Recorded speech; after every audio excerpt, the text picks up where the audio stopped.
Hi, welcome to Supper with Stella. Today we're going to be making a sweet potato casserole. So I'm going to a family potluck, and this is just a nice, really simple casserole to make that goes over really well with the whole family. So I have taken about 2 pounds of sweet potatoes, and I have just stuck them in an oven at like 425, 450, and they were in there 30, 45 minutes just until they're cooked through. So they're hot, like they just came out, but they're good and soft. You can see the skin starting to wrinkle. Some of them, I didn't punch holes in them or anything. Some of them have kind of exploded on their own and are leaking out.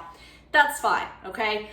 Just want them good and cooked through. So I'm gonna let those cool till I can touch them, but we're gonna make a streusel topping in the meantime. So the first ingredient in the streusel topping is 1 cup of flour. So what we're gonna do is cut in flour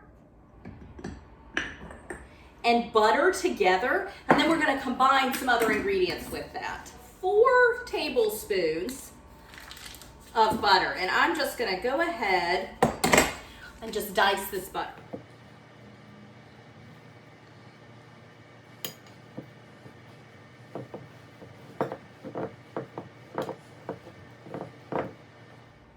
You do want to make sure that your butter is pretty evenly dispersed through though. So this is just a topping that we're going to put on top of the sweet potatoes themselves. So the butter being dispersed through is going to help ensure that the flour cooks and doesn't stay raw. Okay, so anytime you're doing a streusel topping, like an apple pie with a streusel topping is probably the most popular way that you find streusel topping is on top of apple pie. You're wanting to cut that butter all the way through because that is, again, it's just helping ensure that the flour has something that helps cook it other than just heat beating directly down on it. Okay, so that's pretty good. All right, so to this mixture, we are gonna add 1/2 cup of pecans, and I bought them pre-chopped. I usually prefer to buy them whole, just because they taste a little better. But they only had pre-chopped, so cuts out a step for me now. 1/4 cup of white sugar.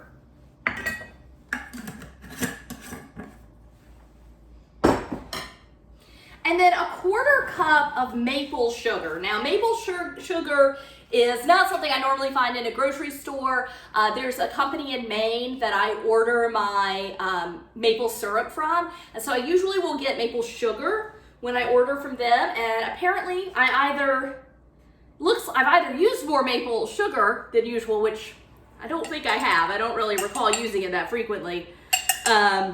Or more than likely, I just forgot to order it last time. So I don't have quite 1/4 cup of that. So I'm just gonna fill the rest of this up with brown sugar. And you know, I definitely enjoy the maple sugar. I like maple sugar for other things, so I would not purchase maple sugar for 1/4 cup of it. It's not an inexpensive item, okay? So don't do that. Just substitute with brown sugar. If you have maple syrup or maple sugar on hand, are curious as to what maple sugar tastes like, is something you want to use, whatever, and by all means use it. I wouldn't buy it only for this. So 1/4 cup dried cranberries.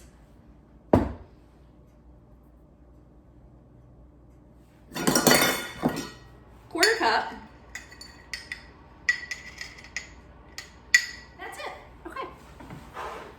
The rest of that is for the casserole itself. So I am just going to combine these by hand, and you just want to mix everything around till most things are pretty evenly dispersed.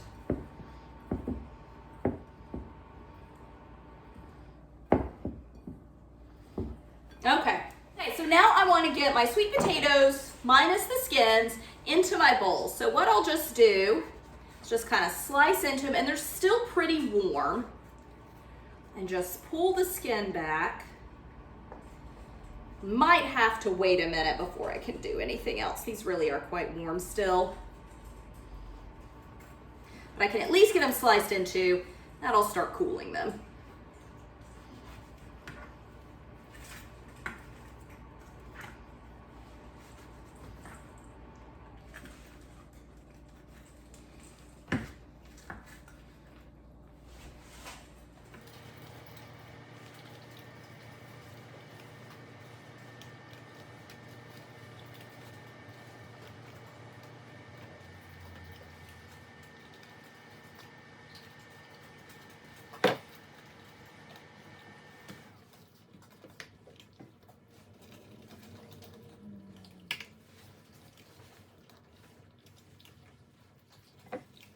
So I got everything into the bowl. It is super hot though.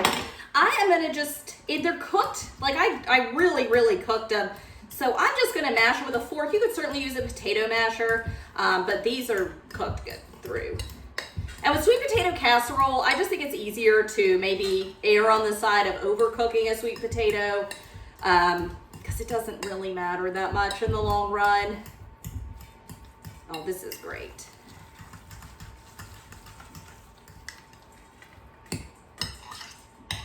Add is a 1/4 cup, so 4 tablespoons of butter. Now in my recipe, I say melted butter.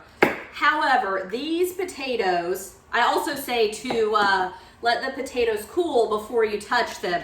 And since I didn't do that, and they're very hot, I think they will melt this butter just fine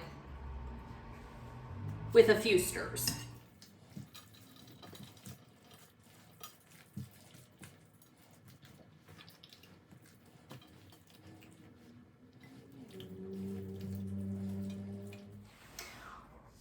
So I'm gonna add just a pinch of salt. I'm gonna do the juice and a little bit of zest of a mandarin. I'm not gonna do the whole thing. I do want my primary fragrance, or flavor, excuse me, to be sweet potato, not mandarin, but a little zest is gonna go a long way.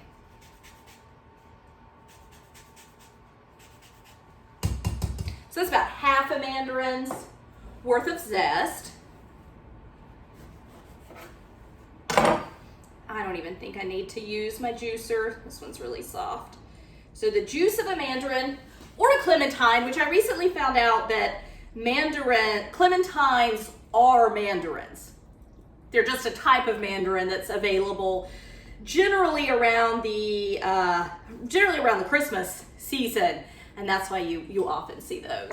Okay, I'm gonna do a 1/3 cup of maple syrup. So kind of tying in, oh, and I should have sprayed this. Wow, that's gonna finish up my maple syrup.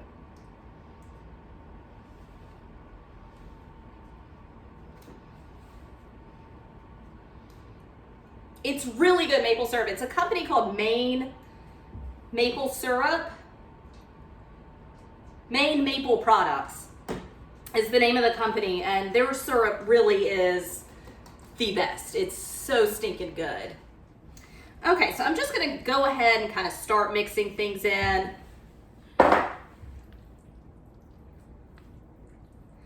think it's always a little easiest when you're incorporating a lot of items to kind of incorporate them slowly. All right, so I'm gonna go ahead and get my cup of half and half in.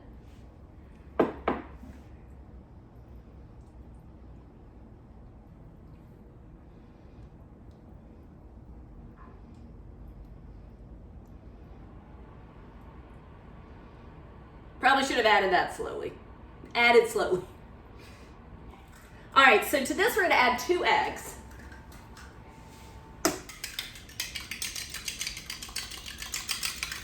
And beat these, just get them going.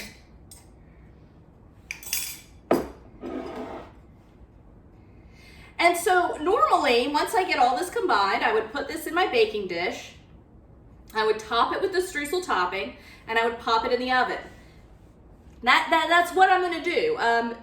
In the past, I have made this several days in advance prior to Thanksgiving. And what I've done is I've gone ahead and put this in the baking dish, kept the streusel topping separate, and then take it out of the refrigerator before cooking it, top it with the streusel, and then cook the whole thing all at one time. That's what I've previously done. Because I was making it in advance. Now, if I wanted to serve this immediately, I would just follow my directions, which is put it in a baking dish, top it with streusel, bake it. And that's what I'm gonna do, but kind of with one exception, something I've never done before, is I'm actually making this for a family potluck. And we are meeting up at a park. It's a few hours away. And so there'll be some electrical outlets and everything, but so I can take a crock pot. If I just take this as is, baked, in a regular casserole dish, it's gonna be cold by the time I get there. So I've got my little 4-quart slow cooker. So I'm gonna bake this in the slow cooker insert, and then I'm just gonna refrigerate it. With this, I'll put this in the insert, put the streusel topping on it, bake it, and then when I go to the event, I'm gonna keep it warm in the slow cooker. I don't normally put this in a slow cooker insert. I've never actually tried this before. It's a pretty liquid mixture, so I don't think it's gonna dry out, which is kind of why I opted to make this as something that would go in the slow cooker, make, you know, could handle a second reheating a little better. So I will let you know how it works as far as, you know, and exactly what I do to keep it warm and how that works and all. So, but just wanted to let you know, I've never done the slow cooker, and I'm not cooking it in the slow cooker. I'm only reheating it in the slow cooker at a later, in a day or two. So, 2 days, I think. Anyway, just, that's why I'm using the slow cooker insert.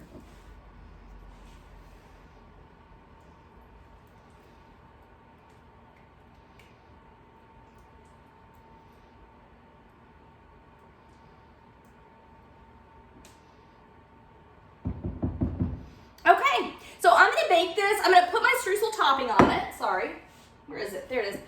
And then I'm gonna bake it at 350 for about 45 minutes. So I am just gonna cover the top with the streusel topping.